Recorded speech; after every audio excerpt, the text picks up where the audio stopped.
Bien, merci. Un grand plaisir d'être avec vous ce soir pour discuter de ce sujet très passionnant de la finance en commun des villes et des collectivités locales. Pour le cas de mon pays, au Togo, j'ai l'honneur de diriger la commune du Golfe 3, qui est une commune très urbaine, notamment la première commune institutionnelle du pays, au cœur de la capitale, une commune de 100 000 habitants. Et vous pouvez imaginer que les projets ou les ambitions de la commune sont ce qu'on retrouve dans toutes les capitales du monde. La finance la question de la mobilisation de ressources pour le développement des villes est une question récurrente et qui est générale à toutes les communes du continent et aussi du Togo.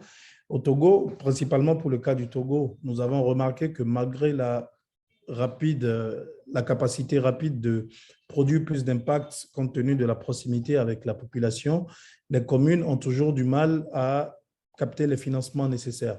Il faut retenir par là qu'il y a plusieurs facteurs, notamment le fait que les communes n'ont pas toujours une grande compréhension, ou l'équipe municipale n'a pas toujours une grande compréhension des mécanismes complexes financiers à l'international et aussi sur le plan national.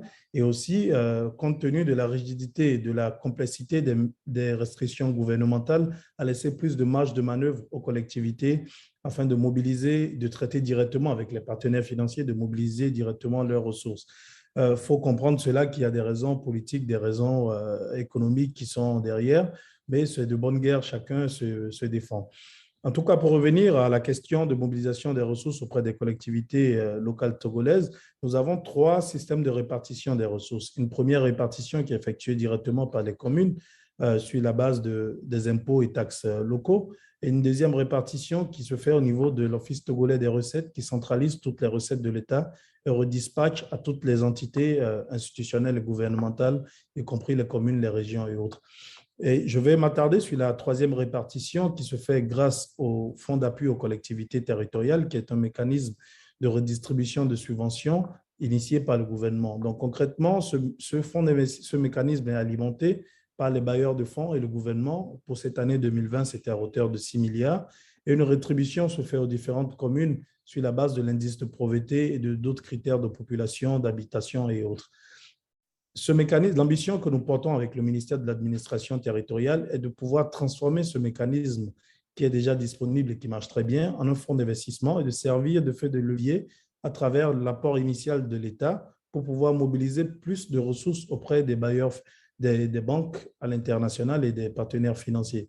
Nous osons croire que dans un partenariat plutôt gagnant-gagnant, parce que ce sera sous forme d'investissement dirigé vers des projets concrets, avec des mécanismes beaucoup plus concrets, techniques, pour pouvoir bien coordonner et réglementer ces projets, nous pouvons avoir accès beaucoup plus facilement au marché financier et lever beaucoup plus de capitaux et, in fine, plus impacter le développement beaucoup plus rapide de nos communes.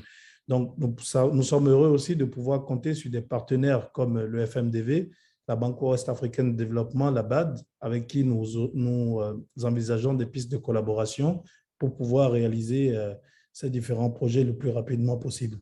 En tout cas, je vous remercie pour cette opportunité, pour cette tribune qui nous est offerte de pouvoir discuter de cette question très, très intéressante de la finance des collectivités locales. Et nous restons à disposition pour toute institution qui souhaiterait travailler avec nous dans ce sens. Merci.